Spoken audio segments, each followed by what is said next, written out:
لك الحمد يا قهار ما هل صيب، وما تاب يا من يقبل التوب مذنب.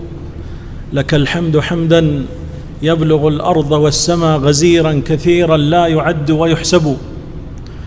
أشهد أن لا إله إلا الله وحده لا شريك له، وأشهد أن محمدا عبده ورسوله صلى الله عليه وعلى آله وصحبه وسلم تسليما إلى يوم الدين. صلى الله عليه عدد الشجر والحجر والمدر، صلى الله عليه ما تحركت أنفاسنا وما جرت دماؤنا، وجعل صلاته على ألسنتنا كالماء البارد على الظمأ، صلاة عليه وتسليما وشكرا وحمدا لله سبحانه وتعالى على أن أنعم علينا بأن كنا من أهل الإسلام، وأن تفضل علينا بأن اختارنا من هذه الأمة، وأن كنا من أهلها وأفرادها. نسأل الله أن يثبتنا وإياكم حتى نلقاه، وأن يختم لنا ولكم بخير، وأن يكون آخر كلامنا من الدنيا شهادة أن لا إله إلا الله، ومن كانت هي آخر كلامه دخل الجنة. فنسأل الله سبحانه من فضله. أولا أشكر الله سبحانه وتعالى وأحمده أن مد في أعمارنا ورزقنا الصحة والعافية، وأطال لنا في الأزمنة والأوقات حتى التقينا في هذا المسجد المبارك، وفي هذه السويعات الفاضلات، وفي هذا المكان الطاهر. أسأل الله تعالى لمن كان سببا في هذا أن يرفع قدره، وأن يعلي منزلته، وأن يكتب أجر جميع القائمين على تنظيم هذه المناشط في الشؤون الإسلامية، وكذلك في هذا المسجد إماما ومؤذنا وجميع من عاون في ذلك.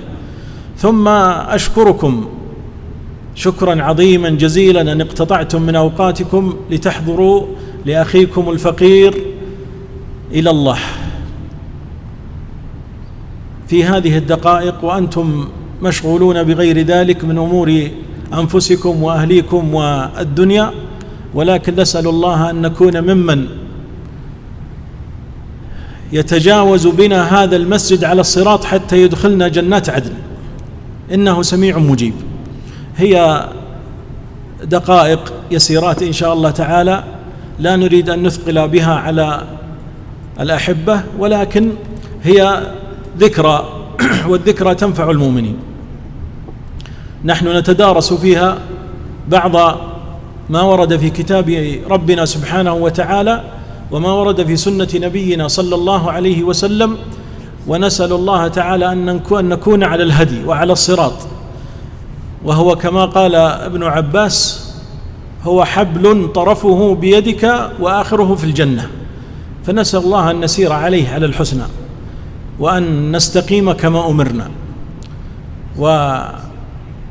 وعندما سأل أحد الصحابة النبي صلى الله عليه وسلم فيما يفعل بعد أن عرف الإيمان والتقوى، قال: عرفت فالزم، عرفت الطريق الصحيح فالزمه حتى تلقى الله عز وجل.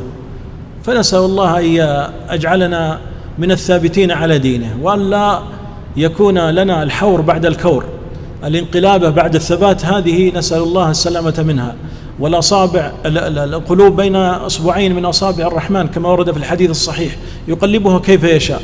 وكم رأينا وسمعنا وشاهدنا وصحبنا من كانوا على الخير وعلى الفضل وعلى الهدى، ثم أمر الله بأمره وجرت عليهم المقادير فأصبحوا على عكس ذلك. فنسأل الله أن يصلح القلوب، وأن ييسر الدروب، وأن يثبتنا وإياكم على دينه حتى نلقاه.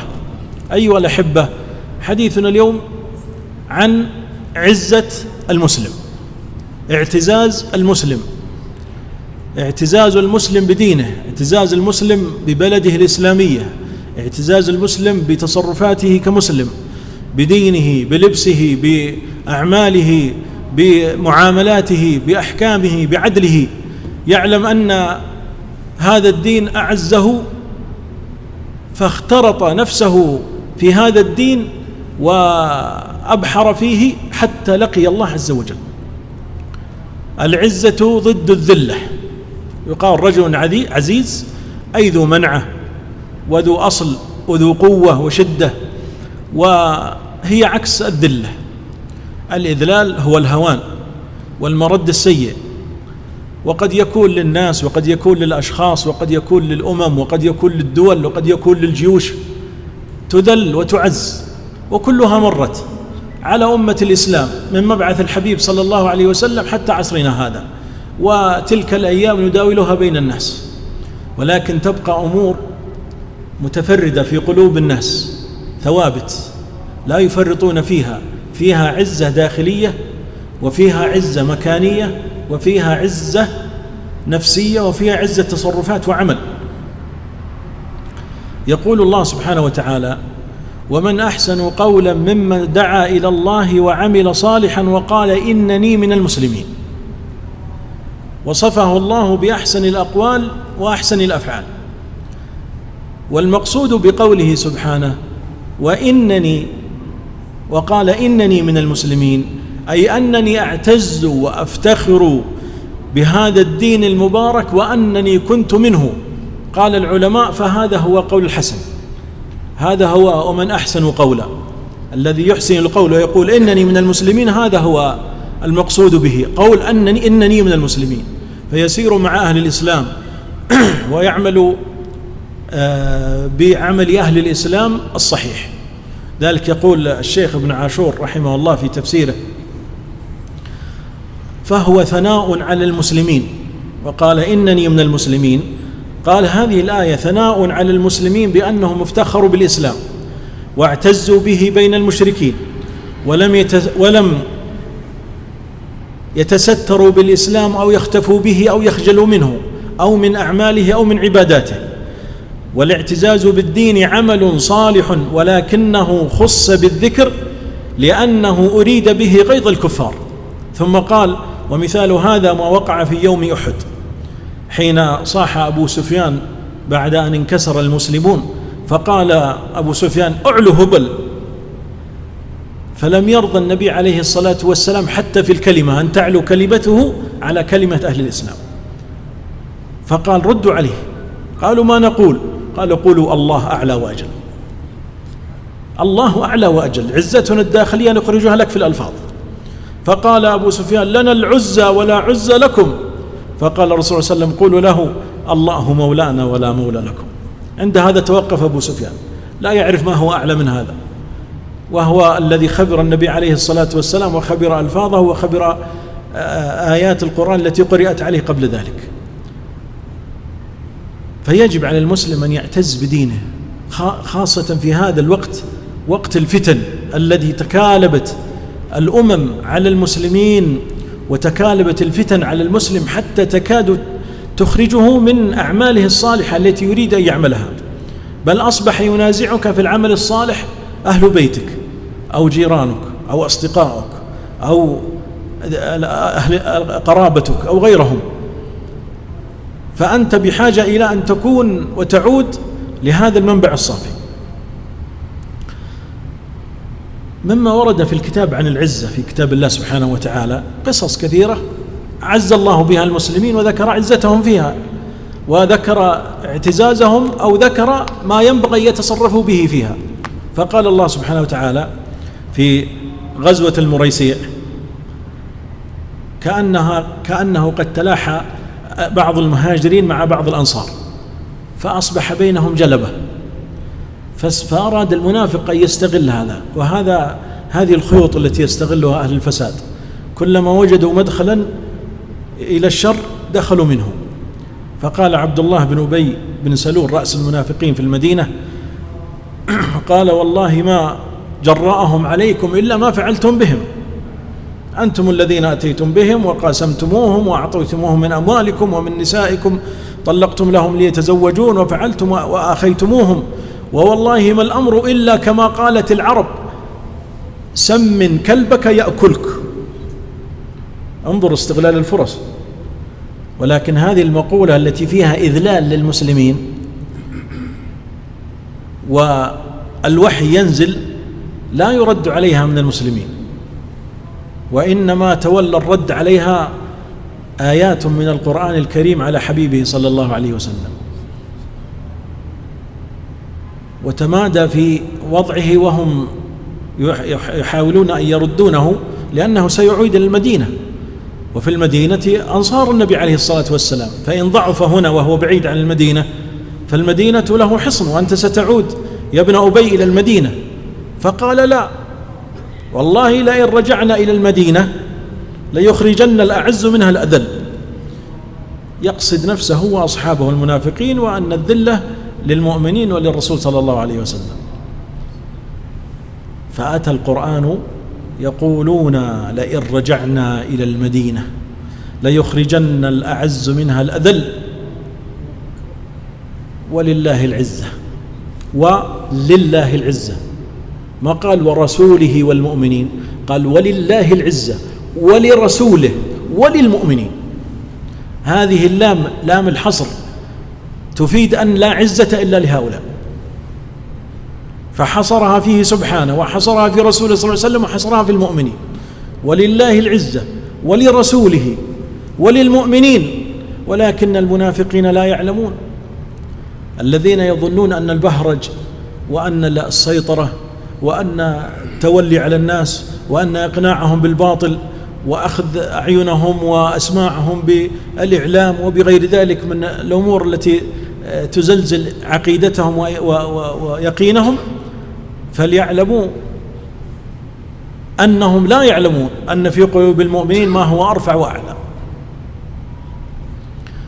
ولا زلت أذكر حادثة ذكرها الشيخ عبد الحميد كشك رحمه الله تعالى، سمعتها قديما وأنا عمري يمكن 15 سنة أو أصغر، في شريط له يقول: لما أتى بعض المنصرين يسمون أنفسهم مبشرين لينصروا الناس في بعض قرى مصر وخاصة القرى المحتاجة، فكانوا يجمعونهم في المساجد ويعطونهم الأكل، ثم يأتي هذا المنصر ويتحدث عنهم عن الثالوث وعن الآب والابن وروح القدس ومريم وغير ذلك، ولا يعلم أن هؤلاء المؤمنين الذين معه يوقرون مريم وعيسى أكثر مما يوقره هو، لأنهم علموا ذلك من كتاب ربهم وسنة نبيهم صلى الله عليه وسلم. فهذا تكلم ساعة ساعتين ثلاث، ثم أراد أن يستريح، توقف وأخذ يشرب الماء. في الموجودين هدي الصوت وهدأت اللجة وسكتوا جميعا. ففي آخر المسجد شخص ما يبغاهم يسكتون كذا، في قلبه إيمان، ما يبغاهم يسكتون ما في ذكر، فيقول من آخر المسجد: وحدوه. قالوا كلهم: لا إله إلا الله. فيقول هذا وأنا شغال من الصبح أعمل أنا أبغى أحرفكم.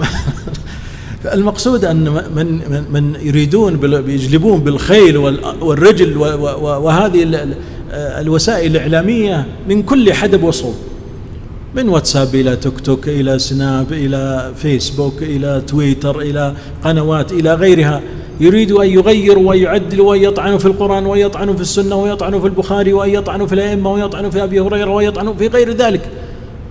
يريدون من هؤلاء الناس أن تنسلخ منهم هذه الأمور، وما علموا أن الإيمان ما وقر في القلب. وقرت هذه الأمور هنا لا تخرج بسهولة. من رزقه الله الإسلام اعتز به حتى في نهاية أمره، ولذلك كثير منهم ممن كان يعمل مثل هذا، وخاصة بعض من أعماهم المستشرقون، عادوا إلى الله وتابوا في آخر لحظة من اللحظات، لأنهم يعلمون أنها الغرغرة ليس بعدها إلا جنة أو نار، فأين الصحة؟ أين العزة؟ العزة مع أهل الجنة. فعادوا إلى الله في آخر لحظاته. قال أمير المؤمنين عمر بن الخطاب رضي الله عنه: إنا كنا أذل قوم فأعزنا الله بالإسلام، فمهما نطلب العزة بغيره ما أعزنا الله به، مهما طلبنا العزة بغير ما أعزنا الله به وهو الإسلام أذلنا الله. ولذلك انظر لجميع الممالك وجميع الدويلات وجميع من بدأ أمره مدعيا الإسلام ثم سارت عليه الأمور فانقلب وظهر باطنه وظاهره وانقلب إلى الكفر أو إلى البدع أو إلى غيرها، أزال الله ملكه. ومن حافظ على ذلك كان له ملكه وكان له طريقه وكانت له دولته. الذين مكناهم في الأرض أقاموا الصلاة وآتوا الزكاة وأمروا بالمعروف ونهوا عن المنكر. هذه شروط إقامة الدول. فدولة الإسلام عزيزة بأهلها، علمائها، رؤسائها، ملوكها، شعبها، أهلها، معتزة ما دامت تسير على هذا الطريق وعلى هذا النهج. نسأل الله أن يصلح لنا الولاة والعلماء والشعب والأنفس والأهل والأبناء والذرية، أنه سميع مجيب. فقال مهما ابتغينا العزة بغيره أذلنا الله. روى الترمذي في سننه من حديث ابن عباس رضي الله عنه قال أن النبي صلى الله عليه وسلم، وهذا الحديث في سنده شيء ولكن كثير من العلماء يحسنه، فقال اللهم أعز الإسلام بأحب هذين الرجلين لك، بأبي جهل أو بعمر بن الخطاب. قال الراوي وكان أحبهما إليه عمر بن الخطاب، ولذلك يقول ابن مسعود ما زلنا أعزة مذ أسلم عمر بن الخطاب. بعض الأشخاص يعطيها الله من قبول الناس والشدة في الحق والعدل ما يجتمع الناس حوله، فإذا رأوه على الحق ساروا معه. ولذلك القدوة أبناؤك أنت قدوتهم، جيرانك أنت قدوتهم، بناتك أنت وأمهم قدوتهم. إذا رأوك تعمل بالحق وتسير بالحق ولا تظلم ولا تفتن ولا تثير المشاكل ولا تعمل إلا بما تراه يرضي الله سبحانه وتعالى كانوا مثلك. يقول كان أبي يفعل كذا، فعلت مثل أبي.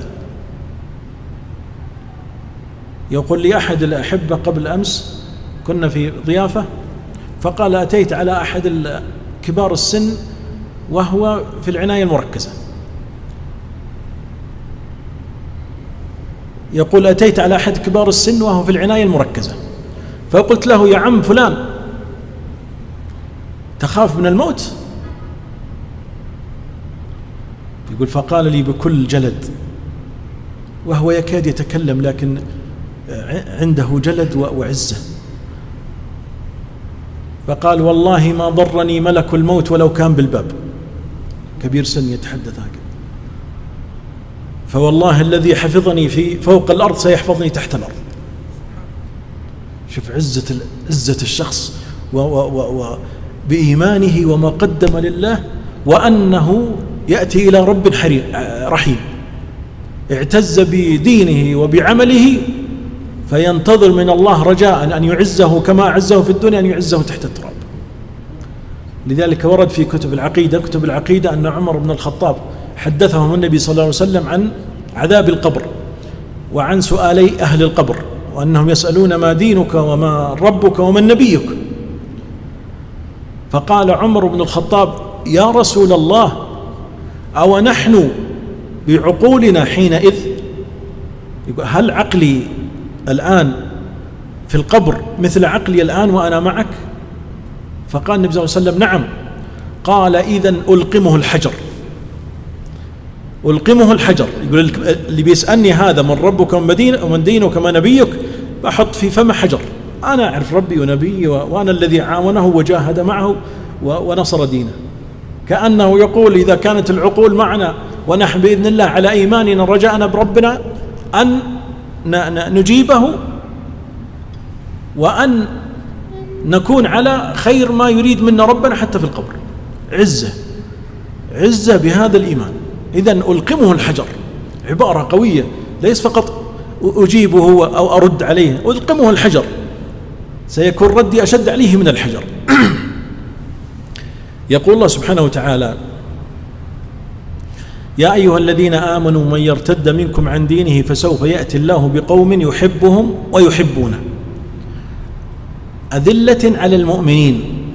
انظر عبارات القرآن، أذلة على المؤمنين أعزة على الكافرين يجاهدون في سبيل الله ولا يخافون في الله لومة لائم ذلك فضل الله يؤتيه من يشاء والله واسع عليم. يقول الشيخ السعدي في التفسير أذلة على المؤمنين، قال فهم للمؤمنين أذلة في محبتهم ونصحهم ولينهم ورفقهم ورأفتهم ورحمتهم وسهولة جانبهم وقرب الشيء الذي يطلب منهم، فهو متحقق فيهم قول النبي صلى الله عليه وسلم: ألا أخبركم بمن يحرم على النار وتحرم عليه النار؟ قالوا: من يا رسول الله؟ قال: كل قريب هين لين سهل. صفات 4: كل قريب من الناس هين لين سهل. ما دامت الأمور يسيرة تستطيع أن تسير بها وتقنع الناس بها باللين فكن باللين، كن سهل مع الجميع، كن قريب من الناس. بعض الأشخاص لديه أنفة، لديه عزة، ليست العزة المطلوبة بالدين. العزة المطلوبة بالدين أن تكون أثناء عزتك واعتزازك بدينك تنفذ أوامره فتذل لإخوانك المسلمين الذين طلبك الله أن تذل لهم، وليست مراجعة الناس أو الحديث معهم أو مناطفة الأولاد أو الأبناء أو الزوجة أو الأقارب، ليست من مهونة لأحد. كنت مرة أتحدث مع كبير من جماعتنا سنه فوق 80، فكان يحدثني عن شخص مات قبل قرابة 60 سنة وكان يشهده صغيرا، فالذي لاحظت منه وهو يتحدث عنه يقول: فلان فلان وفلان، ثم يثني عليه، ثم يقول: والله يا البنت الصغيرة أنها تأخذ بإصبعه ويمشي معها. شوف كيف يثني عليه بقربه من الناس وسهولته ولينه مع ما فيه من مشيخة وما فيه، فيقول: والله فلان، والله البنت الصغيرة أن تمسك بإصبعه ويمشي معها. انظر الهين اللين، ما بالك من لا ينظر إلى الناس أحد. يقول الله عز وجل: لازلنا في أدلة العزة: الذين يتخذون الكافرين أولياء من دون المؤمنين أيبتغون عندهم العزة؟ سؤال تعجبي، سؤال استنكاري. أيبتغون عندهم العزة؟ هؤلاء الذين يتوجهون لكل الطرق ليتشبهوا بها ويفعلوا كما يفعل الكافر، ويفعلوا كما يفعل اليهود والنصارى، ويفعلوا كما يفعل التشبه بأفعالهم وأقوالهم وزينتهم ولبسهم وتقصاتهم. أيبتغون عندهم العزة؟ العزة عندهم. ثم يأتي الإجابة النهائية بالتأكيد: فإن العزة لله، ولم يسكت وقال العزة لله فقط، أضاف لها تأكيد: العزة لله إيش؟ جميعا. اقطع يدك من أي عزة أخرى. انظروا قراءة ألفاظ القرآن، تدبر ألفاظ القرآن، تدبر آياته. فإن العزة لله جميعا. بيجيك واحد يقول العزة لله، خلك يعني في المسجد وفي الصلاة وفي الخير وفي الأفعال والله بيعزك، لكن في عزة ثانية لا والله يبغى لها أموال ويبغى لها أعمال يبغى. أبدا، العزة لله جميعا، وكل عمل لم يراد به وجه الله فسيبطل ولو بعد حين. جميعا، ليس هناك فرد. عند أهل الاستقراء يقولون هذا استقراء كامل. استقراء كامل يعني ما في حالة من حالات العزة ستفوت، كلها لله. من كان يريد العزة فلله العزة جميعا. ثم انتقلوا معي إلى معركة، والصحابة يحاربون، والرسول صلى الله عليه وسلم يصاب، والمعركة قائمة، والناس أصابهم من الله ما أصابهم، ومن الجهد ومن الحرب ومن القتل، ومع هذا تنزل عليهم الآيات، آيات الذي يعلم المستقبل، ماذا سيكون في المستقبل. تنزل عليهم الآيات فيقول لهم سبحانه: ولا تهنوا ولا تحزنوا وأنتم الأعلون. أنتم مهزومين، الدماء، الجثث، ما استطعنا أن نسحب جثثنا لكي ندفنها، وتأتي الآية: ولا تهنوا ولا أنتم الأعلون، أنتم الأعلون. ثم تأتي المقارنة: إن يمسسكم قرح فقد مس القوم قرح مثله وتلك الأيام نداولها بين الناس. ليعلم المسلم أن ليس كل الأيام له، لا بد أن تكون لك أيام فترفعك، ولا بد أن تكون عليك أيام فتخفضك، لكي تشكر في هذه وتدعو في هذه وتحمد، وتعلم أن الدنيا بين يدي الله سبحانه وتعالى يقلبها بين الناس، تلك الأيام نداولها بين الناس. وهذا درس ليس للنبي صلى الله عليه وسلم وحده في المعركة والصحابة، والنبي مفلوجة أسنانه والنساء يعلن هنا وهنا ويصحن. هذا درس مباشر إلى يوم القيامة.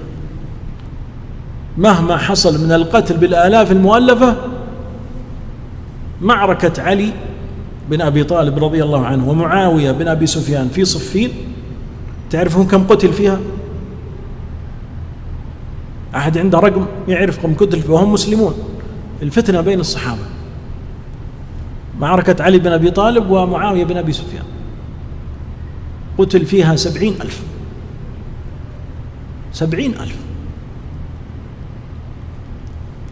لنعلم أنه حتى لو اختلف أهل الإسلام فيما بينهم وبغت إحداهما على الأخرى وأراد أن يرد الباقي على غير ذلك، أنه لا بد أن تسيل هناك دماء، ولا بد أن يكون هناك تضحيات، حتى تكون في النهاية القواعد الإلهية والحكم الإلهية التي أرادها الله سبحانه وتعالى متحققة. ومنها وليتخذ منكم شهداء. النبي صلى الله عليه وسلم يقول في عمار يقول: أنت شهيد وتقتلك الفئة الباغية. كان في هذه الحرب لكنه شهيد من أهل الجنة. ثم تأتي الأحكام أهل الإسلام في مثل هذه الخلافات، وهل كلهم؟ فنقول كلهم مجتهدون، والمجتهد من أهل الإسلام له أجر، فإن أصاب فله أجران ولو سال الدماء.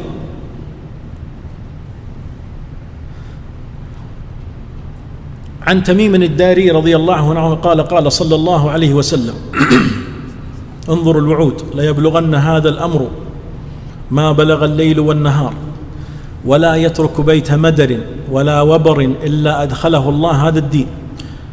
ثم قال: بعز عزيز أو بذل ذليل. من يرى أنه سيمنع هذا الدين سوف يذل الله خشمه ويدخل هذا الدين، إن دخل الآن أو بعد 1,000,000 سنة. كم صافح الدول وأقفلت، وأتى متجبرون وأتى ظلمة يمنعون هذا، ثم أتاهم الله من حيث لم يحتسبوا، ودخل عليهم الدين من زوجاتهم. هذا فرعون، من أين دخل عليه الدين؟ من بيته. فلا يظن أحد أنه سيقفل هذا الباب. بعز عزيز أو بذل ذليل. عز يعز الله به الإسلام، وذل يذل الله به الكفر. تميم الداري كان يقول: والله إني لأعلم هذا في أهل بيتي الذين أسلموا معي أصابهم الله بالخير والفضل وأصابتهم النعماء، والذين لم يستجيبوا للرسول صلى الله عليه وسلم والله لقد ماتوا كفارا ليس لهم لا مال ولا ذرية، وإنما عليهم الصغار ودفعوا الجزية حتى ماتوا. تطبيق مباشر عند تميم الداري. أول المعتزين بالدين محمد صلى الله عليه وسلم، وقصصه حافلة عليه الصلاة والسلام. السيرة حافلة بهذه العزة من بداية البعثة إلى أن مات عليه الصلاة والسلام، وهم يحاولون فيه ويريدون رشوته بالمال بالنساء بالملك، يأتون إلى عمه، يأتون إلى جده، يأتون إلى أبي بكر صاحبه، يأتون إلى غير ذلك من الأشخاص، ومع هذا لا يحول ولا يزول عليه الصلاة والسلام. فلما لم يستطيعوا بالترغيب انتقلوا إلى الترهيب، وهددوه بالقتل وهددوه بكذا وكذا، حتى اتفقوا على أن يقتلوه. ومع هذا كانت عزته عليه الصلاة والسلام بهذا الدين. لذلك من يقف في صف الصلاح والهدى والعفاف والاستقامة يصبر على نفسه، والله أنك تصبر على نفسك في المسجد، تصبر على نفسك في الاستيقاظ، تصبر على نفسك في عدم الرغبة في المنكرات، تصبر على نفسك. أحيانا النفس ميالة له، ميالة لتضييع الوقت، ميالة للطرب، ميالة، لكن إمساكك لها هذا عزة بدينك، اعتزاز بدينك. صبرك على أبنائك في بيتك وأنت ترى قد أدخل عليهم ما أدخل من هذه الأجهزة، يرون فيها ما الله به عليم، حتى أنه لم يصبح بين يديك إلا الدعاء لله عز وجل بأن يحفظ وأن يستر وأن يوفق، وتنتقل الوصايا وتنتقل إلى العمل وتنتقل إلى التنبيهات بقدر ما تستطيع. كانت الأخطار خارج البيت، لا يخرج الولد يقابل ولد فلان مدخن، فلان ترى مفحط، فلان ترى مهرب مخدرات، فلان فيه وفيه، فلان لا أصبحت بين يديه، من كندا وأمريكا إلى اليابان وجزر فيجي في الشرق في ثواني. فمن يحفظك بهذا؟ الله سبحانه وتعالى ماذا يقول في سورة الكهف؟ وأما الجدار فكان لغلامين يتيمين في المدينة ثم ماذا؟ وكان تحته كنز لهما، واللي بعدها وكان أبوهما صالحا. حفظ الأبناء بصلاح الآباء. كان أبوهما صالحا. صلاحك الذي تفعله ليس لنفسك فقط، والله إنه يندرج في ذريتك وينساب إلى قيام الساعة. كان أبوهما صالحا. دعواتك، خشوعك، قلقك، همك، رفع يديك في الأسحار، في السجود، توصيل أبنائك إلى أماكن الخير، حفظهم من الشر، كل هذه موفورة لك عند الله عز وجل، وتجدها في أبنائك وفي ذريتهم فيما بعد.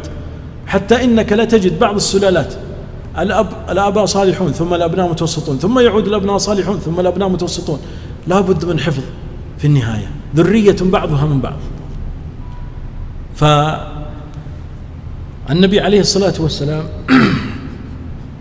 حفظ لنا هذا وصبر، وكان أول المعتزين بدينه.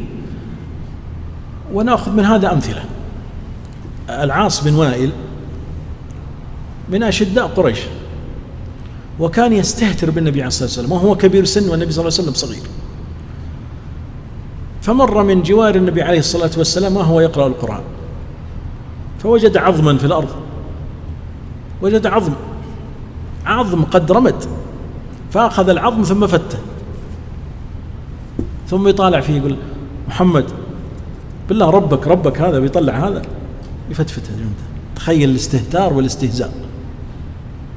يا محمد ربك يحيي هذا؟ فقال عليه الصلاة والسلام: نعم يبعث الله هذا وسيميتك ثم يحييك ثم يدخلك نار جهنم. الله أكبر. انظر موعود الله لنبيه عليه الصلاة والسلام. زي بنقول الحين يقولون الشباب قصف الجبهات، انتهى هذا، عرف من مكانه إلى أين سينتهي، أمه الهاوية. لذلك إيماننا بأن الكفار موعودون بالنار، الكفار الأصليين، والمسلمون موعودون بالجنة، وإن كان عندهم معاصي وأهل كبائر فهم يعذبون في النار بقدرها، ولكنهم لا يخلدون فيها. لكن من موطن الذلة في هذا الوضع أو اختلاف المفاهيم واختلال الوزنيات عند بعض الأشخاص، أمر كنت قبل أمس في نفس العزيمة التي قيل لي عنها عن الرجل الصالح. كان هناك رجل ما شاء الله متكلم وجريء في السن 50 أو حولها، فالمكان مجلس مزدحم، فيقول لهم: يا جماعة شغلوا مكيف. قالوا: طيب. قال: الحمد لله المكيفات هذه الله يرحم من سواها، الله يرحم من اخترعها. فكان يقول له واحد، فقال له واحد ثاني: الذي اخترعها كافر لا ترحم عليه، هذا كافر. طبعا انظر اختلال العقدي، تمام، الاختلال العقدي وعزة النفس الدفاع عنها بدون دليل، وإنما لإثبات الذات فقط. فقال يا أخي الله سبحانه وتعالى رحيم، نعم نعرف أنه رحيم وارحم منك وارحم منا، وش دراك يمكن هذا اللي اخترع المكيف يغفر الله له. الله سبحانه وتعالى وضع قوانين الإيمان والكفر في اختراع مكيف ولا سيارة ولا لمبة. انظر الخلل الفكري، الخلل المنهجي. مثل من يقول لك والله أن استفدنا من اليهود أكثر من المسلمين، أو أنهم أقرب لنا أكثر. يا أخي مهما كانت خصامك مع مسلم فهو الأقرب إليك، تواده وتحاد الكافر في دين. فهذا إن صدق إن كان من عقيدة يقولها، فهذا عياذا بالله يكذب القرآن.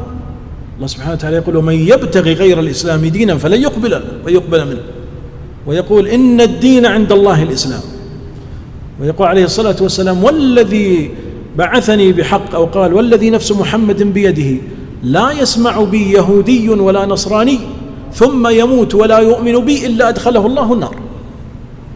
هذه عقيدتنا، هذه عقيدتنا. اترك أنه اخترع أو فعل أو طار أو جلس، هذه لا تنفع ولا تضر. هذه أخذ بها جائزة نوبل ولا أخذ بها سمعة في الدنيا، لكن في الآخرة هباء منثورا.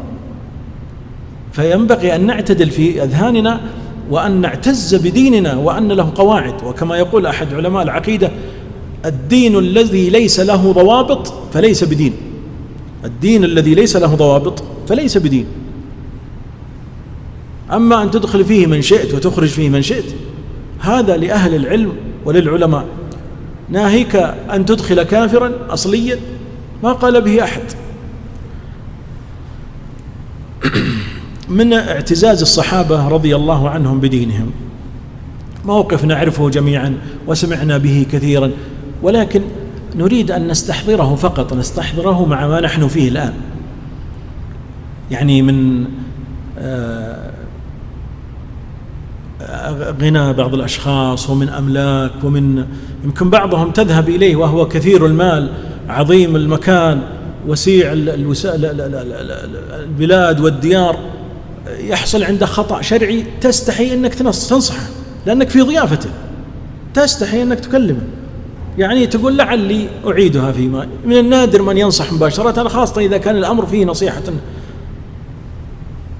يسيرة أو إنكار لك فيه كما يقال سعة أن تخرج تتركه. ربعي بن عامر رضي الله عنه كان رسول المسلمين إلى رستم ملك الفرس، فهيأ له مكان وزين له جلسة يجلس عليها، وفرش السجاد الأحمر، وهيأ له الاستقبال الذي كان لديه والذي كان يريده بها. فدخل ربعي بن عامر وهو في ثياب الحرب التي قد تمزقت من حربه من العراق إلى عرش كسرى، ثم دعاه إلى الإسلام. فقال له أنتم العرب رعاء الشاة تأتون وتطلبون من كسرى أن يسلم، أو يحفظ التاريخ هذا، أو يقول ملوك الفرس أني قد اتبعتكم رعاه بغاه، مثل عبارة بعض الأشخاص من أنتم حتى تقولوا هذا.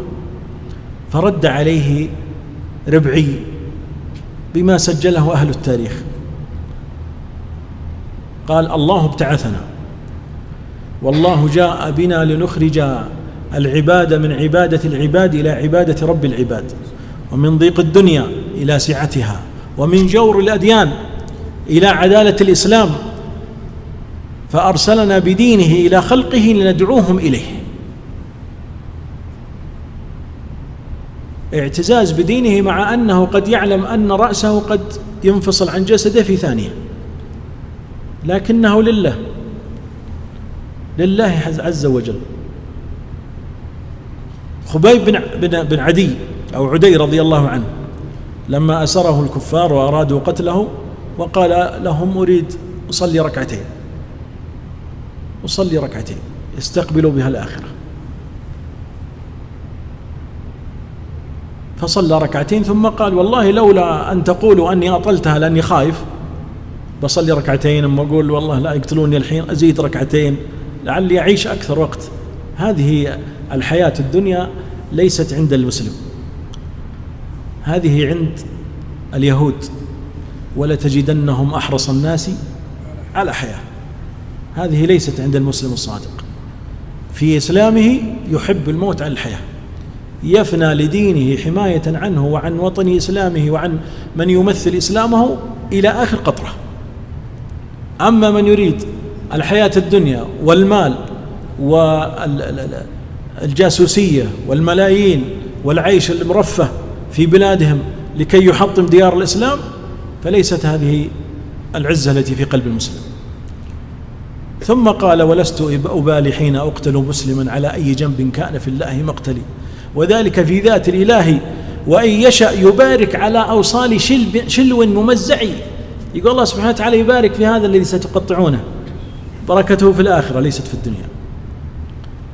زيد بن الدثنة كان في سرية ومع خبيب بن عدي رضي الله عنه، وفي المواطن الضعيفة يستغل هؤلاء الخبثاء يستغلون المسلمين. اجتمع عليه الكفار فقال له أبو سفيان أنشدك الله يا زيد، أنت الآن بتموت، السيوف والنطع جاهز وكل شيء، أنشدك الله أتحب أن يكون محمد عندنا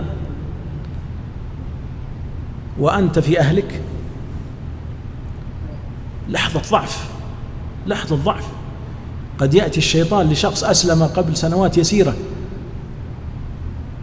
ويأتيه بأمور قد يقول فيها أولو أعنتكم على محمد تتركوني؟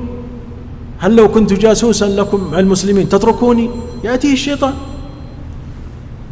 فقال أنشدك الله يا زيد أتحب محمدا أنه مكانك عندنا وأنت في أهلك؟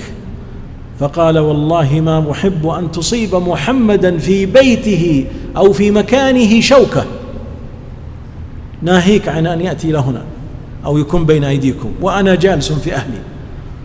أبو سفيان الضربة الأخرى بعد ضربة أحد، فقال ما رأيت من الناس أحدا يحب أحدا كحب أصحاب محمد لمحمد صلى الله عليه وسلم. هذا وهو يقتل. نحن الآن نفرط في حبنا النبي صلى الله عليه وسلم بعدم التزامنا بسنته، بتأخيرنا عن الصلوات، ببعدنا عن المسجد، بعدم فعلنا السنن، بتركنا للفواضل ما دعا إليه النبي عليه الصلاة والسلام، وهي أمور بين أيدينا يسيرة وسهلة، وندعى إليها من الهوى أو النفس أو الشيطان فنستجيب. إذا لو أصبحنا بين السنان وتحت السيوف وش نسوي؟ بنحوقها كامل محلقين لا مقصرين. روى البخاري في صحيح عن عمر بن الخطاب رضي الله عنه أنه أرسل جيشا إلى كسرى واستعمل عليه النعمان بن مقرن، حتى إذا كان بأرض عدو خرج إليهم عامل كسرى في 40,000، فتقابل النعمان بن مقرن ورسول كسرى وبينهم مترجم، فقال الترجمان ليكلمني رجل منكم، فقال المغيرة سل عما شئت، فقال من أنتم؟ قال نحن ناس من العرب. انظر التعريف، كونك كنت في معصية هذا ليس عيبا فيك بعد أن أصبحت في حياض المصطفى عليه الصلاة والسلام، كونك كنت في خطأ ليس عيبا فيك بعد أن أصبحت في الطريق المستقيم. قال كنا نحن ناس من العرب، كنا في شقاء شديد وبلاء شديد، نمص الجلد والنوى من الجوع، نلبس الوبر والشعر، نعبد الشجر والحجر، فبينما نحن كذلك إذ بعث رب السماوات ورب الأراضين إلينا نبيا من أنفسنا نعرف أباه وأمه، فأمرنا نبينا صلى الله عليه وسلم أن نقاتلكم حتى تعبدوا الله وحده وأن تؤدوا الجزية. وأخبرنا صلى الله عليه وسلم عن رسالة ربنا أنه من قتل منا فسيدخل الجنة ومن قتل منكم فسيدخل النار وأن مسلطين على رقابكم. هذول 3000 وهذولك 40,000. وبعضنا الآن تكلم في بعض أمور الدين فيقول يا أخي لا تشدد كثير، أمور الدين صلاة وصيام ما فيها شدد كثير. احضر معنا في المسجد، اترك الغيبة والنميمة، اترك ما تفعل من المنكرات والفساد، اترك ما في قلبك من خوف من الآخر وما فيه من عداء، وكن عزيزا تموت عزيزا ولا تموت ذليلا. روى البخاري أيضا في صحيحه من حديث عبد الله بن مسعود رضي الله عنه قال انطلق سعد بن معاذ معتمرا فقال فنزل على أمية بن خلف. أمية بن خلف وسعد بن معاذ كانوا أصدقاء في الجاهلية، فكان سعد بن معاذ إذا أتى مكة نزل على أمية بن خلف، وكان أمية بن خلف إذا صعد إلى الشام يمر على سعد بن معاذ فيبيت عنده، أصدقاء. فبعد الإسلام أيضا لا زالت صداقتهم في التجارة واحدة، فأتى سعد بن معاذ يعتمر في بيت الله الحرام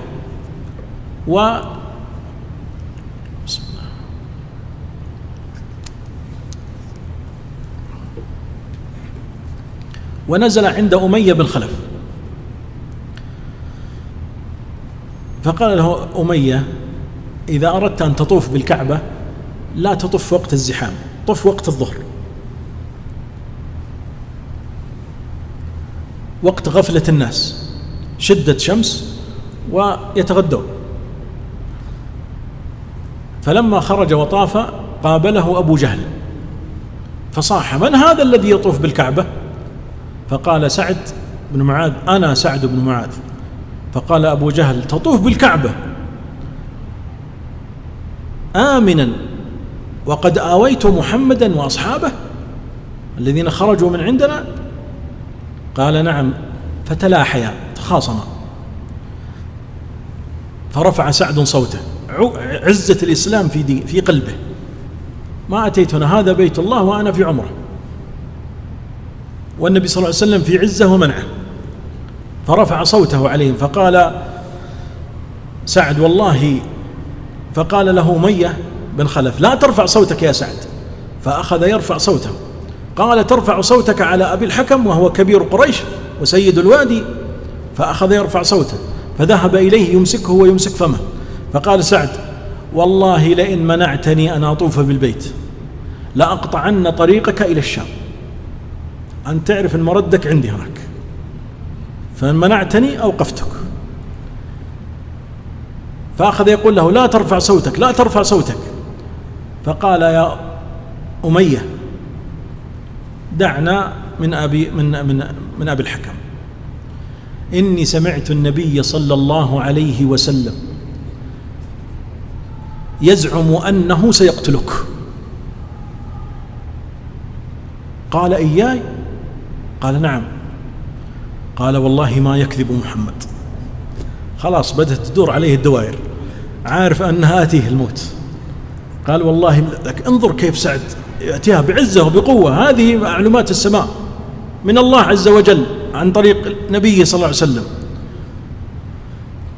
فرجع إلى امرأته فقال أفتعلمين ماذا قال صديقي اليثربي، يثرب المدينة؟ قالت وما قال؟ قال زعم أنه سمع محمدا يزعم أنه سيقتلني. قالت والله ما يكذب محمد، يعرفونه الصادق الأمين. قال فلما خرجوا إلى بدر وصرخ بهم القوم أن النبي صلى الله عليه وسلم قد اعترض إبلهم، خرج أمية بن خلف، فأتته امرأته فقالت ما تدري ماذا قال لك صديقك؟ ماذا قال لك صديقك اليثربي؟ قال سأخرج ثم أرجع. فخرج قليلا بعد مكة ثم رجع، فقابله أبو جهل نفس اللي عند الكعبة، قال أنت من أشراف الوادي وتهرب من محمد؟ أتدري سر يوما أو يومين معنا ثم عد. لكنه ما توقف إلا على آبار بدر فقتله الله كما أخبر المصطفى عليه الصلاة والسلام. انظر عزة سعد بن معاذ هنا بدينه وبنشر الدين الصحيح وبنشر الكلام الصحيح الذي أتى من السماء، لا أفكار فلان ولا علان ولا غيرها. قدم عمر إلى الشام، وقصة عمر أشهر من نار على علم، ما هناك من كتب عنها القصص والروايات، هناك من مثلها، هناك من جعلها في الأفلام. فيها إلماحات بسيطة جدا، أن يخرج عمر بن الخطاب إلى بيت المقدس لكي يستلم أبواب بيت المقدس، ثم يمر بمخاضة طين وزلق، فيرفع ثوبه ويأخذ حذاءه ويأتي في هذا ويذهب في هذا الطين. أبو عبيدة كان في الشام، وأهل الشام مترفون، تعلموا الترف وتعلموا الصنعة الحسنة والجودة في الثياب وفي قابلة الأشخاص، لأن الشام كله كان منطقة ملوك، بلاد ملوك بالقديم، فتعلموا منهم. فأبو عبيدة كأنه ينظر بعينه إلى أهل الشام وينظر إلى تواضع عمر بن الخطاب، لكن ما يريد أن يعني يكون الفرق كبيرا، فيقول: ما صنعت يا أمير المؤمنين؟ إنك صنعت صنيعا عظيما عند أهل الأرض، يعني هذول الناس ما عندهم أنك تمشي في الطين وتمشي حافي ومعلق جزمتك برقبتك، ما تمشي هذه عندهم. فصك عمر صدره،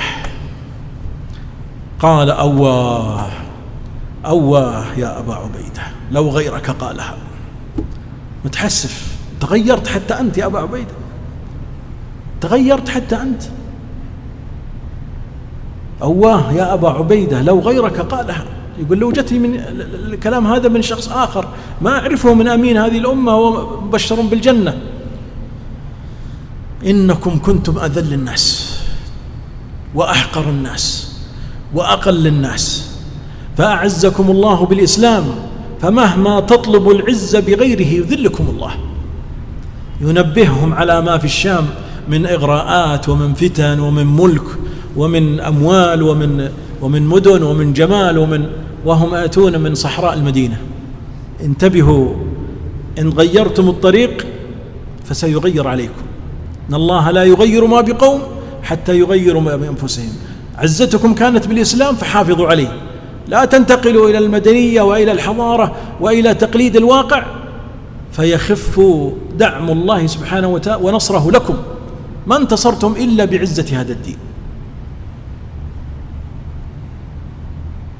ننتقل بعد الصحابة بأمثلة، احنا أخذت أمثلة يعني من عصور بعيدة، يعني في القرن السابع الهجري.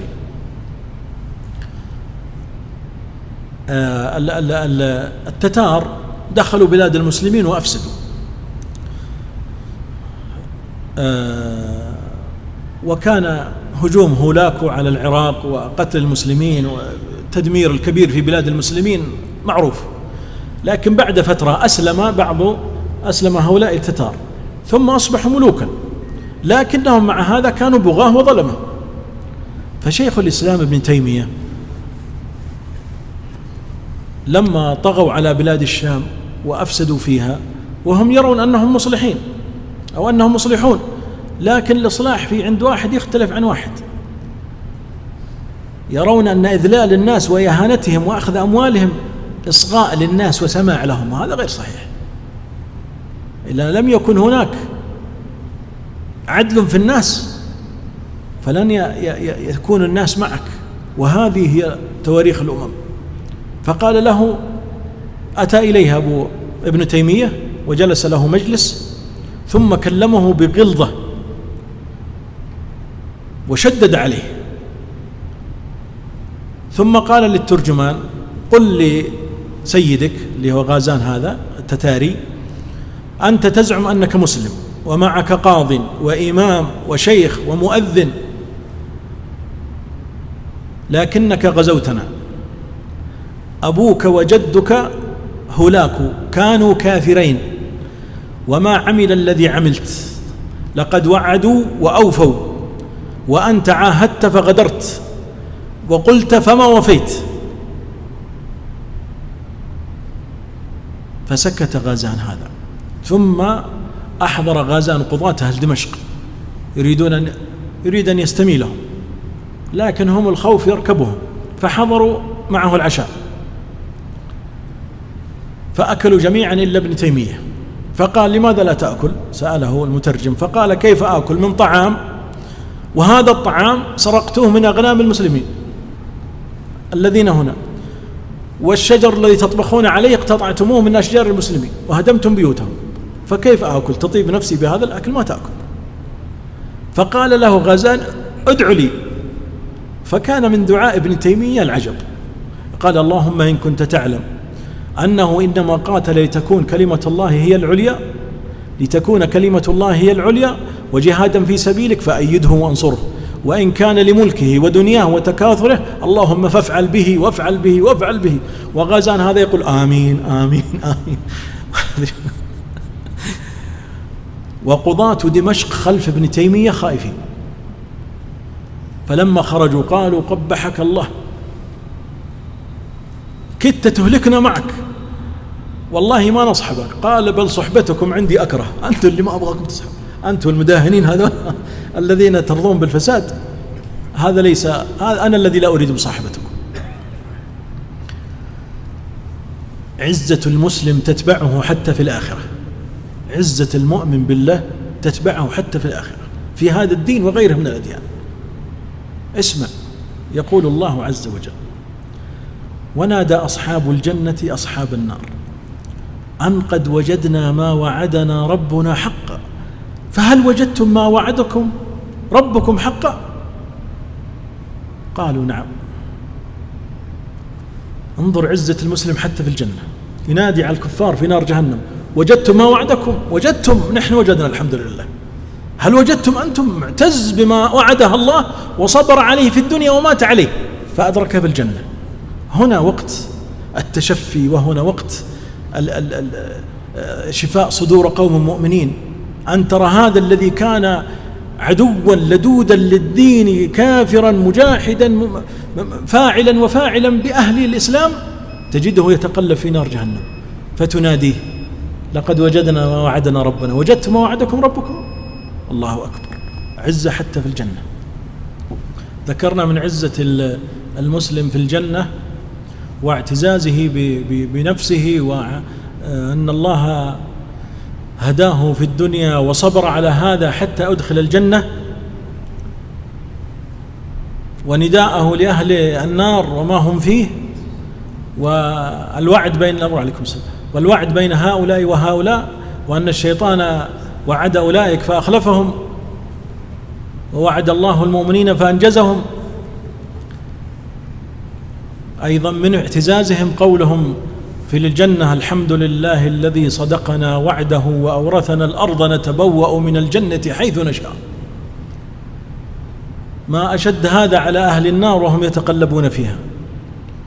والعلماء يثبتون كلام أهل الجنة مع أهل الجنة، وكلام أهل النار مع أهل النار، وكلام أهل الجنة مع أهل النار، وكلام أهل النار مع أهل الجنة، كلها ثابتة في القرآن الكريم، وكلها لها أمثلتها، ولكن الوقت لا يسع للتمثيل لها. ومن ذلك قول الله سبحانه وتعالى: فأقبل بعضهم على بعض يتساءلون قال قائل منهم إني كان لي قرين، صاحب، يقول أئنك لمن المصدقين أئذا متنا وكنا ترابا وعظاما أئنا لمدينون، نحن مدينون راجعون بعد هذا التراب. يسولف مع زملاء في الجنة، مع الصالحين في الجنة، فهذاك كفر وهذا أسلم وآمن وأيقن. الذي يأتينا الآن فينكر الآخرة، وهناك من ينكر الجنة، وهناك من ينكر النار، وهناك من ينكر عذاب القبر. الدنيا مليئة الآن، وأصبحت القنوات، وأصبح كل متحذلق يتحدث بما يشاء. يقينك الذي تؤمن به بهذه الأمور مصدقا لله ولرسوله صلى الله عليه وسلم سوف تجده وأنت في الجنة. فهذا الذي قال أإذا متنا وكنا ترابا وعظاما أئنا لمدينون، ثم قال لهم هل أنتم مطلعون؟ تعالوا طالعوا فيه شوفوا أين وجده؟ فاطلع فرآه في سواء الجحيم. في ناديه من بعيد قال تالله إن كدت لتردين ولولا نعمة ربي لكنت من المحضرين، كنت مثلك. لذلك لما تنازع نفسك وتبتعد عن المعصية وعن المنكر وعن أصحاب السوء فأنت تقع في نعمة من الله يريد أن ينعم بها عليك حتى لا تكون مع المحضرين منهم في العذاب، سواء العذاب الدائم عياذ الله بالكفر أو عذاب المؤقت بمس النار، نسأل الله السلامة. ونادى أصحاب النار أصحاب الجنة أفيضوا علينا، أن أفيضوا علينا من الماء. تخيلوا الموقف، أنا لا نتحدث ما أقدر تصبر ما أشرب ماء، تسافر في حرارة تشرب 3 أو 4 مثل هذه، تأكل تشرب، فما بالك في هؤلاء في نار، النار التي عندنا جزء من 70 جزء منها. أفيضوا علينا من الماء أو مما رزقكم الله، وهم في النعيم يتذكرون استهتارهم بها في الدنيا، استهزاءهم في الدنيا، تكذيبهم في الدنيا. أنت مصدق بالله في باقي أحد يحضر المحاضرات هذه؟ في باقي أحد بالله يحط العباية على رأسه ولا واحدة على كتفها؟ في باقي واحدة بالله تتغطى يا أخي في الزمن هذا؟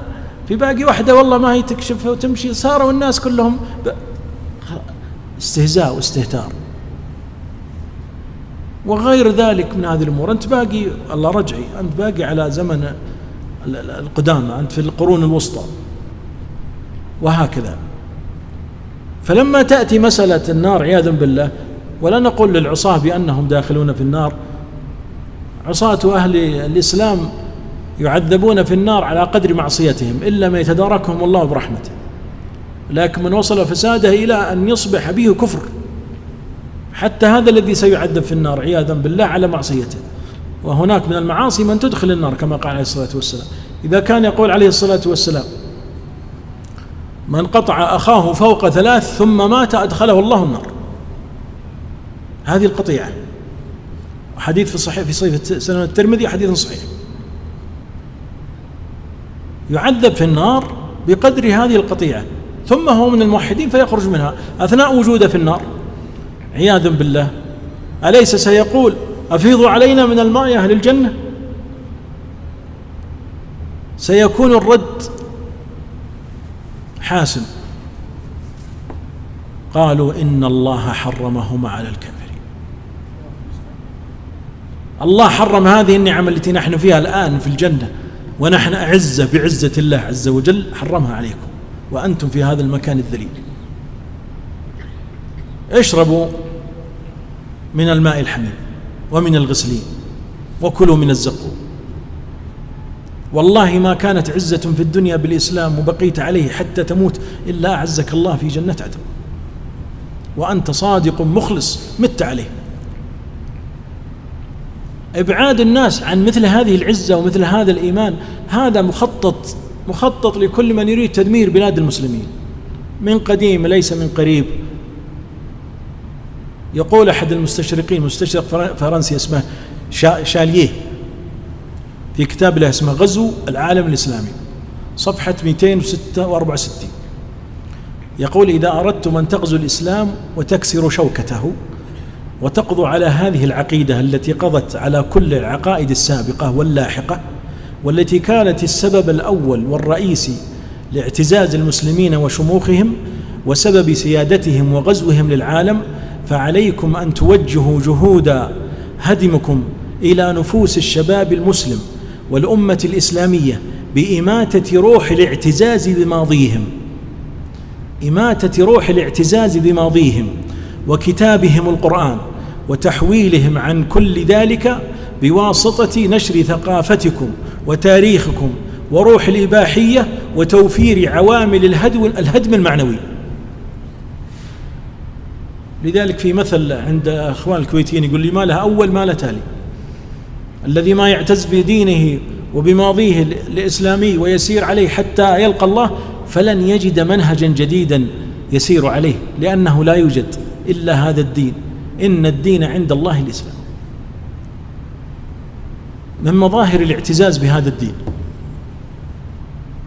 أولا إظهار العزة بهذا الدين والفخر به وحمد الله سبحانه وتعالى وشكره عليه لفظا وبالقلب، واعتقادا أنك في أفضل منهج وأحسن سلوك وطريقة. ثم الدعوة إلى هذا الدين بقدر الاستطاعة وتطبيقه في فرض، في سنة، في فضيلة، في سنة مؤكدة، في سنن الراتبة، في أهل بيتك، في الحجاب، في الصلح، في التعقل، في الهدوء، في نبذ الشحناء وغير ذلك. كنتم خير أمة أخرجت للناس تأمرون بالمعروف وتنهون عن المنكر. لا بد أن نتناصح فيما بيننا حتى لأنفسنا. مدح هذا الدين والثناء عليه وإظهار محاسنه. المسلم ينبغي أن يظهر للغير محاسن دينه وخصال الشريعة العظيمة. هناك خرج أشخاص وأناس غسلت أدمغتهم واشتراهم الشيطان وباعوا أنفسهم شبابا أو بناتا من هذا البلد أو غيره، وأصبحوا في أحضان الكفار ويسبون تعاليم الدين وأموره وأحكامه وما يكون في آخرته وعذاب قبره وما يكون من تركة وما يكون من تقسيم للرجال والنساء وغير ذلك من أحكام الإسلام الثابتة. فكيف ذهبت هذه العقول؟ قل إنني هداني ربي إلى صراط مستقيم دينا قيما ملة إبراهيم حنيفا وما أنا من المشركين. ثم اتباع هذا الدين سلوكا وعملا. صار بعض شبابنا وبعض شاباتنا يخجلون أنهم يطبقون الدين. تأتي لشخص يصلي الضحى فيقول: إيش يسوي هذا؟ قال: ركعتي الضحى. قال: يا رجال الله ما هو بحاجتك، يا رجال نعرفك من يوم أنت صغير، هذه الركعتين اللي بتنقذك. سبحان الله العظيم. يأتي إلى شخص يوتر يتوضأ قبل أن ينام، يأتي إلى شخص يصوم ما استطاع أيام بيض، اثنين، خميس، يأتي إلى شخص يصوم معه عاشوراء، يصوم معه عرفة، يصوم معه. يا أخي الصيام، يا الله أن نصوم رمضان عشان نصوم هذه الأمور.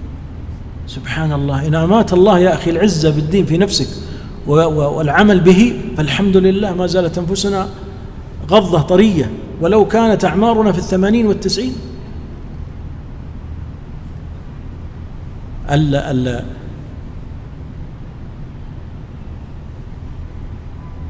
اللبس، الألبسة التي نراها الآن، تجد أن بعض أصحابها لا صلة لهم بهذا الدين إلا أنهم مسجلون أنهم من أهل هذه البلاد أو أهل الإسلام أو حتى بالبلاد الأخرى الإسلامية، من ألبسة، من أوشمة، من تصرفات، من كتابات، حتى أنك لتترجم هذه الكتابة فتكون كتابة فيها كفر وكأنه لم يفعل شيء.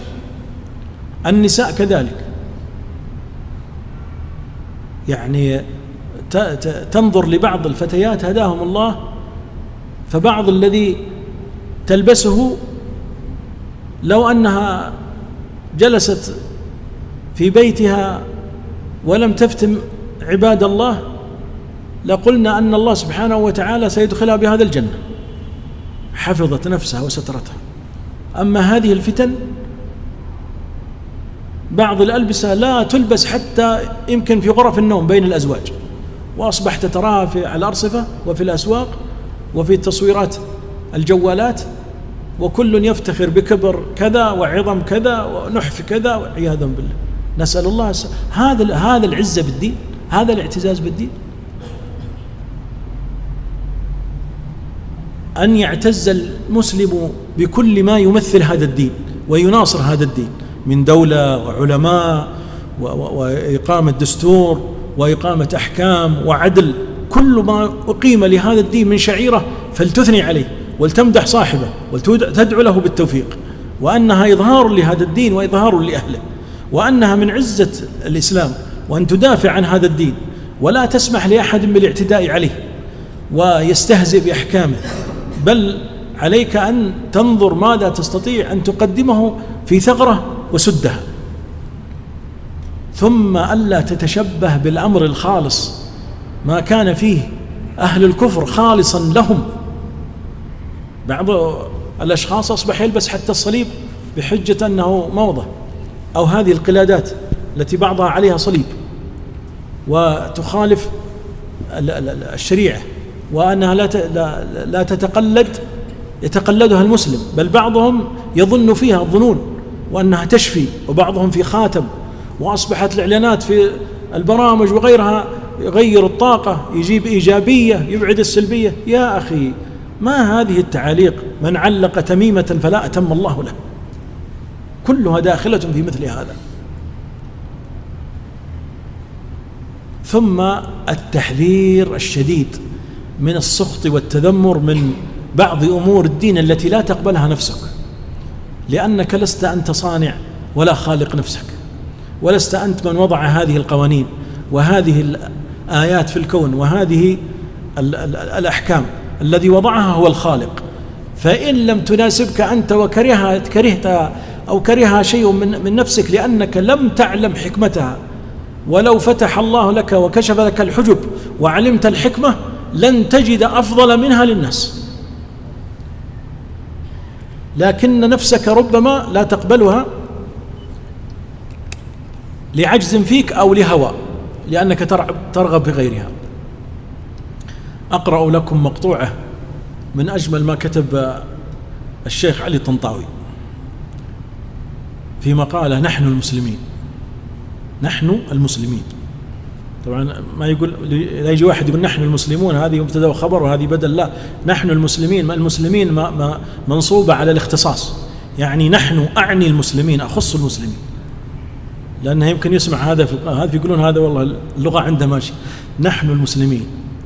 يقول: سنوا عنا ديار الشام ورياضها والعراق وسوادها والأندلس وأرباضها، سلوا مصر وواديها، سلوا الجزيرة وفيافيها، سلوا الدنيا ومن فيها، سلوا بطاح أفريقيا وربوع العجم وسفوح القوقاز، سلوا ضفاف اللوار ووادي الدانوب، سلوا عنا كل أرض في الأرض وكل حي تحت السماء، إن عندهم جميعا خبرا من بطولاتنا وتضحياتنا ومآثرنا ومفاخرنا وعلومنا وفنوننا، فنحن المسلمين. هل روى رياض المجد إلا دماؤنا؟ هل زانت جنات البطولة إلا بأجسادنا؟ هل عرفت الدنيا أنبل منا وأكرم وأرأف وأرحم؟ نحن حملنا المنار الهادي للأرض، نحن نصبنا موازين العدل، نحن بنينا للعلم دارا يؤوى إليها، نحن أعلنا المساواة يوم كان البشر يعبدون ملوكهم ويؤلهون ساداتهم، نحن أحيينا القلوب بالإيمان والعقول بالعلم والناس كلهم بالحرية والحضارة. نحن المسلمين بنينا الكوفة والبصرة والقاهرة وبغداد، نحن أنشأنا حضارة الشام والعراق ومصر والأندلس، نحن شيدنا بيت الحكمة والمدرسة النظامية وجامعة قرطبة والجامع الأزهر، نحن عمرنا الأموي وقبة الصخرة وسر من رآه والزهراء والحمراء ومسجد السلطان أحمد وتاج محل، نحن علمنا أهل الأرض وكنا الأساتذة وكانوا هم التلاميذ، منا أبو بكر وعمر ونور الدين وصلاح الدين وأورنكزيب، منا خالد وطارق وقتيبة وابن القاسم والملك الظاهر، منا البخاري والطبري وابن تيمية وابن القيم وابن حزم وابن خلدون، منا كل قائد بطل في الأرض وكل مؤلف عظيم بين دفاتره، وكل قائد كان سيفا من سيوف الله مسلولا. قوتنا بإيماننا وعزنا بديننا وثقافتنا بربنا وثقتنا بربنا، قانوننا قرآنا وإمامنا نبينا وأميرنا خادمنا، قانوننا قرآننا وإمامنا نبينا وأميرنا خادمنا، وضعيفنا المحق قوي فينا وقوينا عون لضعيفنا، وكلنا إخوان في الله سواء أمام الدين، ملكنا فعدلنا وبنينا فأعلينا وفتحنا فأوغلنا، أقمنا حضارة كانت خيرا كلها وبركات، حضارة روح وجسد. هل تحققت المثل البشرية العليا إلا فينا؟ هل عرف الكون مجمعا بشريا إلا مجمعنا؟ هل اتفق واقع الحياة وأحلام الفلاسفة وآمال المصلحين إلا في صدر الإسلام؟ يوم كان الجريح المسلم يجود بروحه في المعركة يشتهي شربة من الماء، فإذا أخذ الكاس رأى جريحا آخر فآثره على نفسه ومات عطشان. يوم كانت المرأة المسلمة يموت زوجها وأخوها وأبوها، فإذا أخبرت بهم سألت: ما فعل رسول الله صلى الله عليه وسلم؟ قيل لها: هو حي. قالت: كل مصيبة بعده هينة، عليه الصلاة والسلام. مقال طويل. هذه من بعض عزة المسلم واعتزازه بماضيه وما هو فيه. أسأل الله أن يعزنا بدينه، وأن يعز بلدنا ودولتنا ودول الإسلام بتطبيق شريعة الله وحمايتها وحفظها، وأن يرد كيد أعدائها، إنه سميع مجيب. أسأل الله أن يكفر عني وعنكم، وأن يغفر لنا، وأن يتوب علينا، وأن يجعل هذا الجمع جمعا مرحوما مغفورا يتفرق بعده فيقول: قوموا مغفور لكم إن ربي غفور رحيم. وأن ندرك فيه السكينة والرحمة وتغشانا الملائكة، ويذكرنا الله في من عنده. بيض الله وجوهكم ورفع قدركم على ما أجزلتم من هذه الدقائق في هذا الوقت، واسمحوني إن أطلت عليكم، والحمد لله في كل المقامات وبدء كل شؤوني واختتاماتي، ثم الصلاة على طه وعترته ما رفرف البرق يوما بالغمامات. والسلام عليكم ورحمة الله وبركاته. جمعية الدعوة والإرشاد وتوعية الجاليات بأبها، بالدعوة نحيا.